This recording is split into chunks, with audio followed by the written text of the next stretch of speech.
ओम उमा महेश्वराय नमः। आप सभी का हमारे YouTube चैनल पर हार्दिक स्वागत है। आज सुने शिव महापुराण में आगे की कथा। ब्रह्मा जी बोले, नारद, गिरिराज हिमालय की पुत्री पार्वती, जो साक्षात जगदम्बा का अवतार थी, जब 8 वर्ष की हो गई तब भगवान शिव को उनके जन्म का समाचार मिला। तब उस अद्भुत बालिका को हृदय में रखकर वे बहुत प्रसन्न हुए। तब उन्होंने अपने मन को एकाग्र कर तपस्या करने के विषय में सोचा। तत्पश्चात नंदी एवं कुछ और गणों को साथ लेकर महादेव जी हिमालय के सर्वोच्च शिखर पर गंगोत्री नामक तीर्थ पर चले गए। इसी स्थान पर पतित पावनी गंगा ब्रह्मलोक से गिर रही हैं। भगवान शिव ने उसी स्थान को तपस्या करने के लिए चुना। शिव जी अपने मन को एकाग्र चित्त कर आत्मभूत ज्ञानमयी नित्य ज्योतिर्मय चिदानंद स्वरूप पर ब्रह्म परमात्मा का चिंतन करने लगे। अपने स्वामी को ध्यान में मग्न पाकर नंदी एवं अन्य शिवगण भी समाधि लगाकर बैठ गए।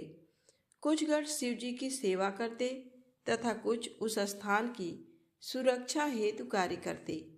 जब गिरिराज हिमालय को शिव जी के आगमन का ये शुभ समाचार प्राप्त हुआ, तब वे प्रेम पूर्वक मन में आदर का भाव लिए अपने सेवकों सहित उस स्थान पर आए जहां वे तपस्या कर रहे थे।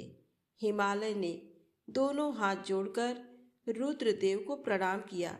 तत्पश्चात उनकी भक्ति भाव से पूजा आराधना करने लगे। हाथ जोड़कर हिमालय बोले, भगवान, आप यहाँ पधारे, ये मेरा सौभाग्य है। प्रभु, आप भक्त वत्सल हैं।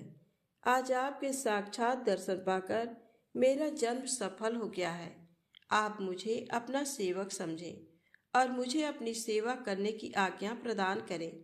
हे प्रभु, आपकी सेवा करके मेरा मन अत्यधिक आनंद का अनुभव करेगा। गिरिराज हिमालय के वचन सुनकर महादेव जी ने अपनी आंखें खोली और वहां हिमालय और उनके सेवकों को खड़े देखा। उन्हें देखकर महादेव जी मुस्कुराते हुए बोले, हे गिरिराज, मैं तुम्हारे शिखर पर एकांत में तपस्या करने के लिए आया हूँ। हिमालय, तुम तपस्या के धाम हो। देवताओं, मुनियों और राक्षसों को भी तुम आश्रय प्रदान करते हो। गंगा, जो कि सबके पापों को धो देती हैं, तुम्हारे ऊपर से होकर ही निकलती हैं, इसलिए तुम सदा के लिए पवित्र हो गए हो। मैं इस परम पावन स्थल, जो कि गंगा का उद्गम स्थल है, पर तपस्या करने के लिए आया हूँ। मैं ये चाहता हूँ कि मेरी तपस्या बिना किसी विघ्न बाधा के पूरी हो जाए, इसलिए तुम ऐसी व्यवस्था करो कि कोई भी मेरे निकट न आ सके। अब तुम अपने घर जाओ और इसका उचित प्रबंध करो। ऐसा कहकर भगवान शिव चुप हो गए। तब हिमालय बोले, हे परमेश्वर, आप मेरे निवास के क्षेत्र में पधारे, ये मेरे लिए बड़े सौभाग्य की बात है। मैं आपका स्वागत करता हूँ। भगवान, अनेकों मनुष्य आपकी अनन्य भाव से तपस्या और प्रार्थना करने पर भी आपके दर्शनों के लिए तरसते हैं। ऐसे महादेव ने मुझ दीन को अपने अमृत दर्शनों से कृतार्थ किया है। भगवान, आप यहाँ पर तपस्या के लिए पधारे हैं, इससे मैं बहुत प्रसन्न हूँ। आज मैं स्वयं को देवराज इंद्र से भी अधिक भाग्यशाली मानता हूँ। आप यहाँ बिना किसी विघ्न बाधा के एकाग्र चित्त हो तपस्या कर सकते हैं। यहाँ आपको किसी भी तरह की कोई परेशानी नहीं होगी, ऐसा मैं आपको विश्वास दिलाता हूँ। ऐसा कहकर गिरिराज हिमालय अपने घर लौट गए। घर पहुंचकर उन्होंने अपनी पत्नी मैना को शिव जी से हुई सारी बातों का वृत्तांत कह सुनाया। तब उन्होंने अपने सेवकों को बुलाया और समझाते हुए कहने लगे कि आज से कोई भी गंगा अवतरण अर्थात गंगोत्री नामक स्थान पर नहीं जाएगा। वहां जाने वालों को मैं दंड दूंगा। इस प्रकार हिमालय ने अपने गणों को शिव जी की तपस्या के स्थान पर न जाने का आदेश दे दिया। ब्रह्मा जी बोले, हे मुनि नारद, तत्पश्चात हिमालय अपनी पुत्री पार्वती को साथ लेकर शिव जी के पास गए। वहां जाकर उन्होंने योग साधना में डूबे त्रिलोकीनाथ भगवान शिव को दोनों हाथ जोड़कर नमस्कार किया तथा इस प्रकार प्रार्थना करने लगे। भगवान, मेरी पुत्री पार्वती आपकी सेवा करने की बहुत उत्सुक है, इसलिए आपकी आराधना करने के लिए मैं इसे अपने साथ यहाँ लाया हूँ। हे प्रभु, ये अपनी दो सखियों के साथ आपकी सेवा में रहेगी। आप मुझ पर कृपा करके इसे अपनी सेवा का अवसर प्रदान करिए। तब भगवान शिव ने उस परम सुंदरी हिमालय कन्या पार्वती को देखकर अपनी आंखें बंद कर ली और पुनः परम ब्रह्म के स्वरूप का ध्यान करने में निमग्न हो गए। उस समय सर्वेश्वर एवं सर्वव्यापी शिव जी तपस्या करने लगे। ये देखकर हिमालय इस सोच में डूब गए कि भगवान शंकर उनकी तपस्या स्वीकार करेंगे या नहीं। तब एक बार पुनः हिमालय ने दोनों हाथ जोड़कर शिव जी के चरणों में प्रणाम किया और बोले, हे देवाधिदेव महादेव, हे भोलेनाथ, शिव शंकर, मैं दोनों हाथ जोड़े आपकी शरण में आया हूँ। कृपया आंखें खोलकर मेरी ओर देखिए। भगवान, आप सभी विपत्तियों को दूर करते हैं। हे भक्तवत्सल, मैं रोज अपनी पुत्री के साथ आपके दर्शनों के लिए यहाँ आऊँगा। कृपया मुझे आज्ञा प्रदान कीजिए। हिमालय के वचनों को सुनकर त्रिलोकीनाथ भगवान शिव ने अपने नेत्र खोल दिए और बोले, हे गिरिराज हिमालय, आप अपनी कन्या को घर पर ही छोड़कर मेरे दर्शनों को आ सकते हैं, नहीं तो आपको मेरा भी दर्शन नहीं होगा।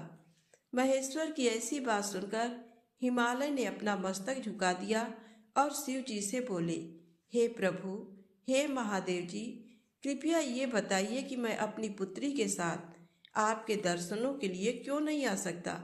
क्या मेरी पुत्री आपकी सेवा के योग्य नहीं है? फिर इसे न लेकर आने का कारण मुझे समझ में नहीं आता। हिमालय की बात सुनकर शिवजी हंसने लगे और बोले, हे गिरिराज, आपकी पुत्री सुंदर, चंद्रमुखी और अनेक शुभ लक्षणों से संपन्न है, इसलिए आपको इसे मेरे पास नहीं लाना चाहिए, क्योंकि विद्वानों ने नारी को माया रूपिणी कहा है। युवतियां ही तपस्वियों की तपस्या में विघ्न डालती हैं। मैं योगी हूँ, सदैव तपस्या में लीन रहता हूँ और माया मोह से दूर रहता हूँ, इसलिए मुझे स्त्री से दूर ही रहना चाहिए। हे हिमालय, आप धर्म के ज्ञानी और वेदों की रीतियाँ जानते हैं। स्त्री की निकटता से मन में विषय वासना उत्पन्न हो जाती है और वैराग्य नष्ट हो जाता है, जिससे तपस्वी और योगी का ध्यान नष्ट हो जाता है। इसलिए तपस्वी को स्त्रियों का साथ नहीं करना चाहिए। इस प्रकार कहकर भगवान शिव चुप हो गए। हिमालय शिव जी के ऐसे वचनों को सुनकर चकित और व्याकुल हो गए। उन्हें चुप देखकर पार्वती देवी असमंजस में पड़ गई। भगवान शंकर के वचन सुनकर पार्वती जी बोली, योगीराज, आपने जो कुछ भी मेरे पिता श्री गिरिराज हिमालय से कहा, उसका उत्तर मैं देती हूँ। अंतर्यामी, आपने महान तप करने का निश्चय किया है। ऐसा करने का निश्चय आपने शक्ति के कारण ही लिया है। सभी कर्मों को करने की ये शक्ति ही प्रकृति है। प्रकृति ही सबकी सृष्टि, पालन और संहार करती है। प्रभु, आप थोड़ा विचार करें, प्रकृति क्या है और आप कौन हैं? यदि प्रकृति ना हो तो शरीर तथा स्वरूप किस प्रकार हो? आप सदा प्राणियों के लिए वंदनीय और चिंतनीय हैं। ये सब प्रकृति के ही कारण है। पार्वती जी के वचनों को सुनकर उत्तम लीला करने वाले भगवान शिव हंसते हुए बोले, मैं अपने कठोर तप द्वारा प्रकृति का नाश कर चुका हूँ। अब मैं तत्व रूप में स्थित हूँ। साधु पुरुषों को प्रकृति का संग्रह नहीं करना चाहिए। भगवान शिव के इस प्रकार के वचनों को सुनकर पार्वती हंसती हुई बोली, हे करुणानिधान, कल्याणकारी योगीराज, आपने जो कहा क्या वह प्रकृति नहीं है, तो फिर आप उससे अलग कैसे हो सकते हैं? बोलना या कुछ भी करना, अर्थात हमारे द्वारा किया गया हर क्रियाकलाप ही प्रकृति है। हम सदा ही प्रकृति के ही बस में हैं। यदि आप प्रकृति से अलग हैं तो न आपको बोलना चाहिए और ना ही कुछ और करना चाहिए, क्योंकि ये कार्य तो प्रकृति के हैं, अर्थात प्राकृत हैं। भगवान, आप हंसते, सुनते, खाते, देखते और करते हैं, वह सब भी तो प्रकृति का ही कार्य है। इसलिए व्यर्थ के वाद विवाद से कोई लाभ नहीं है। यदि आप वाकई प्रकृति से अलग हैं, तो इस समय यहाँ तपस्या क्यों कर रहे हैं? सच तो ये है कि आप प्रकृति के बस में हैं और इस समय अपने स्वरूप को खोजने के लिए ही तपस्या में लीन रहना चाहते हैं। योगी राज, आप किस प्रकार की बात कर रहे हैं? थोड़ा विचार कर कहें। यदि आपने प्रकृति का नाश कर डाला है, तो आप किस प्रकार विद्यमान रहेंगे? क्योंकि संसार तो सदा से ही प्रकृति से बंधा हुआ है। क्या आप प्रकृति का ये तत्व नहीं जान रहे हैं कि मैं ही प्रकृति हूँ, आप पुरुष हैं? ये पूर्णतया सच है। मेरे ही कारण आप सगुण और साकार माने जाते हैं। भगवान, आप जितेंद्रिय होने पर भी प्रकृति के अनुसार ही कर्म करते हैं। हे महादेव, यदि आप यही मानते हैं कि आप प्रकृति से अलग हैं, तो आपको मेरी किसी भी सेवा से और किसी भी प्रकार से डरना नहीं चाहिए। पार्वती के मुख से निकले सांख्य शास्त्र में डूबे हुए वचन सुनकर भगवान शिव निरुत्तर हो गए। तब उन्होंने पार्वती जी को अपने दर्शन और सेवा करने की आज्ञा प्रसन्नता पूर्वक प्रदान कर दी। तत्पश्चात भगवान शिव पर्वत राज हिमालय से बोले, हे गिरिराज हिमालय, मैं तुम्हारे इस शिखर पर तपस्या करना चाहता हूँ। कृपया मुझे इसकी आज्ञा प्रदान करें। देवादिदेव भगवान शिव के इस प्रकार के वचनों को सुनकर गिरिराज हिमालय दोनों हाथ जोड़कर बोले, हे महादेव, ये पूरा संसार आपका ही है। सभी देवता, असुर और मनुष्य सदैव आपका ही पूजन और चिंतन करते हैं। मैं आपके सामने एक तुच्छ मनुष्य हूँ। भला मैं आपको किस प्रकार आज्ञा दे सकता हूँ?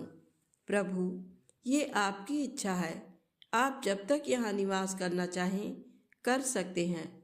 गिरिराज के इन वचनों को सुनकर भगवान शिव मुस्कुराने लगे और आदरपूर्वक हिमालय से बोले, अब आप जाइए। अब हमारी तप करने की इच्छा है।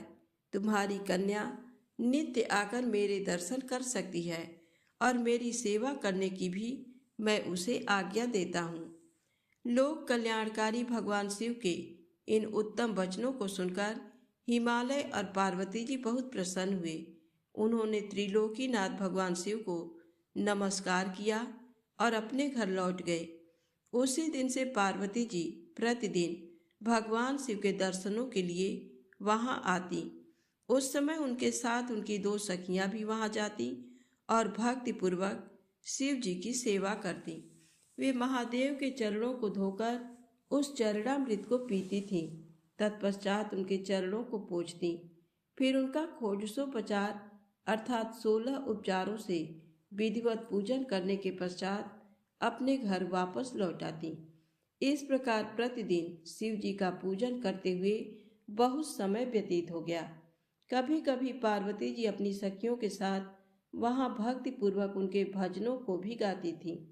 एक दिन सदाशिव ने पार्वती जी को इस प्रकार अपनी सेवा में तत्पर देखकर विचार किया कि जब इनके हृदय में उपजे अभिमान के बीज के अंकुर का नाश हो जाएगा, तभी मैं इनका पाणी ग्रहण करूंगा। ऐसा सोचकर लीलाधारी भगवान शिव पुनः ध्यान में मग्न हो गए। तब उनका मन चिंता मुक्त हो गया।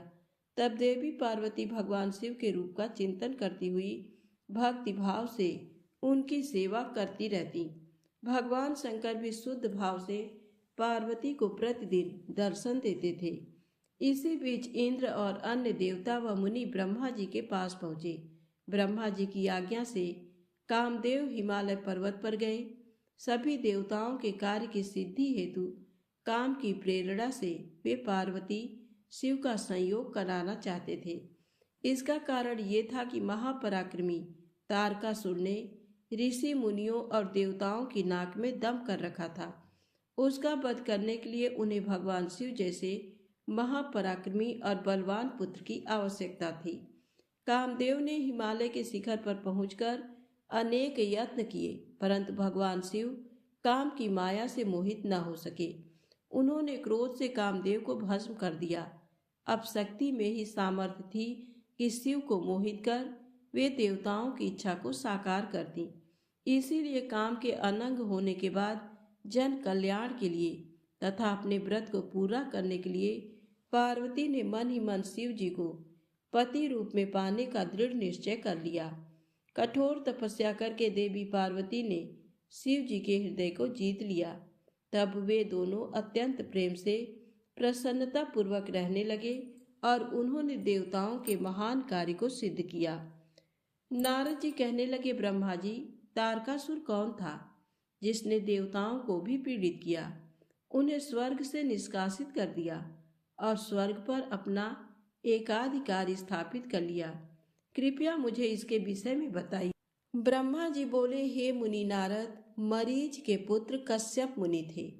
उनकी 13 स्त्रियां थीं, जिसमें सबसे बड़ी दीति थी। उससे हिरण्यकशिप तथा हिरण्याक्ष नामक 2 पुत्र हुए। हिरण्यकशिप तथा हिरण्याक्ष को श्री हरि विष्णु ने वाराह तथा नरसिंह का रूप धारण करके मार दिया था। तब अपने पुत्रों के मर जाने से दुखी होकर दीति ने कश्यप से प्रार्थना की तथा उनकी बहुत सेवा की। उनकी कृपा से दीति पुनः गर्भवती हुई। जब इंद्र को इस बात का पता चला तो उन्होंने दीति के गर्भ में ही उनके बच्चे के छोटे छोटे टुकड़े कर दिए। परंतु दीति के व्रत एवं अनन्य भक्ति भाव से बालक को मारने में वे सफल न हुए। समय पूरा होने पर उसके गर्भ से 49 बालक उत्पन्न हुए। ये सभी भगवान शिव के गढ़ हुए तथा शीघ्र ही स्वर्ग में चले गए। तत्पश्चात दीति पुनः अपने पति कश्यप मुनि के पास गईं और उनसे पुनः मां बनने के विषय में कहने लगी। तब कश्यप मुनि ने कहा, हे प्रिय दीति, अपना तन मन शुद्ध कर भक्ति भाव से तपस्या करो। 10,000 वर्ष बीतने के पश्चात तुम्हें हमारी इच्छा के अनुरूप पुत्र की प्राप्ति होगी। ये सुनकर दीति ने श्रद्धा पूर्वक 10,000 वर्षों तक कठोर तपस्या की। तपस्या के उपरांत पुनः वे अपने घर लौट आईं। तब कश्यप मुनि की कृपा से दीति गर्भवती हुई। इस बार उन्होंने एक अत्यंत पराक्रमी और बलवान पुत्र को जन्म दिया। इस पुत्र का नाम वज्रांग था। वज्रांग दीति की इच्छा के अनुरूप ही था। दीति इंद्र द्वारा किए गए छल कपट से बहुत दुखी थी और उनसे बदला लेने के लिए अपने पुत्र वज्रांग को देवताओं से युद्ध करने की आज्ञा दी। वज्रांग और सभी देवताओं का बहुत भयानक युद्ध हुआ। तत्पश्चात वीर और पराक्रमी वज्रांग ने अपनी माता के आशीर्वाद से सभी देवताओं को परास्त कर दिया और स्वर्ग का राज्य हथियाकर वहां का राजा बन गया। सभी देवता उसके अधीन हो गए। तब ये देखकर दीति को बहुत प्रसन्नता हुई। एक दिन कश्यप मुनि के साथ मैं स्वयं वज्रांग के पास गया। मैंने वज्रांग से अनुरोध किया कि वह देवताओं को इंद्र की गलती की सजा न दे तथा इंद्र सहित सभी देवताओं को क्षमा कर दे। मेरे इस प्रकार कहने पर वज्रांग बोला, हे ब्राह्मण, मुझे राज्य का कोई लोभ नहीं है। मैंने इंद्र की दुष्टता के कारण ही ऐसा किया है। इंद्र ने मेरी माता के गर्भ में घुसकर मेरे भाइयों को मारने का प्रयत्न किया था। तभी मैंने इंद्र के राज्य को जीतकर उसे स्वर्ग से निष्कासित कर दिया है। भगवान, मुझे भोग विलास की भी कोई इच्छा नहीं है। इंद्र सहित सभी देवता अपने अपने कर्मों का फल भोग चुके हैं। अब मैं स्वर्ग का राज इंद्र को वापस सौंप सकता हूँ। मैंने अपनी माता की आज्ञा मानकर ये सब किया है। प्रभु, आप मुझे सार तत्व का उपदेश दें, जिससे मुझे सुख की प्राप्ति हो। वज्रांग के उद्देश्य को उत्तम जानकर मैंने उसे सात्विक तत्व के बारे में समझाया। फिर मैंने एक सुंदर व गुणी स्त्री उत्पन्न की और उसका विवाह वज्रांग से करा दिया। वज्रांग ने अपने सभी बुरे विचारों को त्याग दिया, परंतु उसकी पत्नी के हृदय में बुरे विचारों का ही मानो साम्राज्य था। उसकी पत्नी ने उसकी बहुत सेवा की। तब प्रसन्न होकर वज्रांग ने कहा, हे प्राण प्रिया, तुम क्या चाहती हो, मुझे बताओ। मैं तुम्हारी इच्छाएं अवश्य पूरी करूंगा। ये सुनकर वह परम सुंदरी बोली, पतिदेव, यदि आप मेरी सेवा से प्रसन्न हैं तो कृपया मुझे इस त्रिलोकी को जीतने वाला महापराक्रमी और बलवान पुत्र प्रदान करिए, जो ऐसा बलवान हो कि समस्त देवता उससे भयभीत रहे।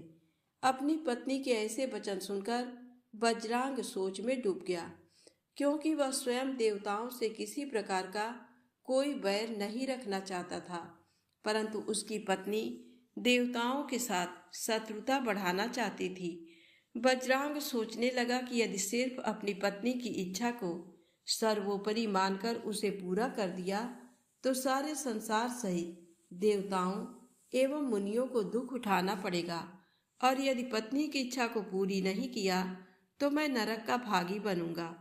तब इस धर्म संकट में पड़ने के बाद उसने अपनी पत्नी की अभिलाषा को पूरा किया। अपनी पत्नी की इच्छा अनुसार पुत्र प्राप्त करने हेतु बजरांग ने बहुत वर्षों तक कठोर तपस्या की। मुझसे पर प्राप्त कर अत्यंत हर्षित होता हुआ बजरांग अपनी पत्नी को पुत्र प्रदान करने हेतु अपने लोक में चला गया। ब्रह्मा जी बोले, हे मुनिश्रेष्ठ नारद, कुछ समय बाद बजरांग की पत्नी गर्भवती हो गई। समय पूर्ण होने पर उसकी पत्नी ने एक पुत्र को जन्म दिया। वह बालक बहुत लंबा चौड़ा था, उसका शरीर बहुत अधिक विशाल था, वह अत्यंत शक्तिशाली और पराक्रमी था। उसके जन्म के समय सारे संसार में कोहराम मच गया, चारों ओर उपद्रव होने लगे, आकाश में भयानक बिजलियां चमकने लगीं तथा चारों दिशाओं में भयंकर गर्जनाएं होने लगीं। धरती पर भूकंप आ गया, पहाड़ कांपने लगे, नदी सरोवर का जल जोर जोर से उछलने लगा, चारों ओर आंधियां चलने लगीं, सूर्य को राहु ने निगल लिया और चारों ओर अंधकार छा गया। उसके जन्म के समय के ऐसे अशुभ लक्षणों को देखते हुए कश्यप मुनि ने उसका नाम तारक रखा। तारक का जन्म हो जाने पर बजरांग के घर ही उसका लालन पालन होने लगा। थोड़े ही समय में तारक का शरीर और बड़ा हो गया। वह पर्वत के समान विशाल और विकराल होता जा रहा था। कुछ समय पश्चात तारक ने अपनी माता और पिता बजरांग से तपस्या करने की आज्ञा मांगी। तब उसके माता पिता ने प्रसन्नता पूर्वक उसको आज्ञा प्रदान कर दी।